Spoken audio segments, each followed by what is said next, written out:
वाहन थांबवलं, झडती घेतली आणि समोर आला 30 लाखांचा धक्कादायक साठा। विसरवाडी पोलिसांची मोठी कारवाई। 30,40,000चा सुगंधित तंबाखूचा साठा जप्त। नमस्कार, आपण पाहतात परिवर्तन 24 न्यूज।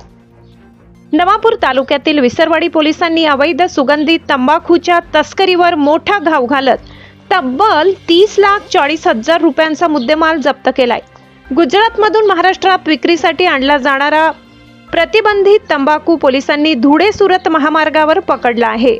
मिळालेल्या माहितीनुसार विसरवाडी पोलिसांना गुप्त माहिती मिळाली होती की गुजरात राज्यातून महाराष्ट्रात प्रतिबंधित सुगंधित तंबाखूची वाहतूक आयशर टेम्पो क्रमांक DD01F9752 मधून केली जात आहे। या माहितीच्या आधारे सहाय्यक पोलीस निरीक्षक जयेश खलाणे यांच्या मार्गदर्शनाखाली पोलीस कर्मचारी श्याम पेंढारे, राजू कोकणी आणि धीरेंद्र शिंदे यांनी धुळे सुरत महामार्गावर समेजा हॉटेलजवळ सकाळी सापळा रचला। संशयित आयशर टेम्पो थांबवून चालकाची चौकशी केली असता त्याने उडवाउडवीची उत्तरे दिली।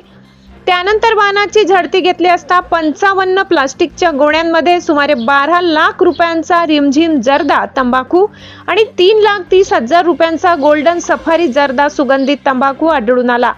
जप्त तंबाखू आणि वाहनासह एकूण 30,40,000 रुपयांचा मुद्देमाल पोलिसांनी ताब्यात घेतलाय।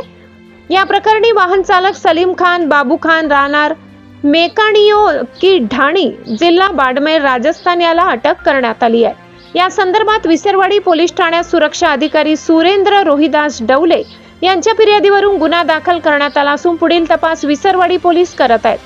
अवैध तंबाखू तस्करी विरोधात विसरवाडी पोलिसांनी केलेल्या कारवाईमुळे तंबाखू व्यवसायातील बेकायदेशीर साखळीला मोठा धक्का बसल्याचे बोलले जात आहे।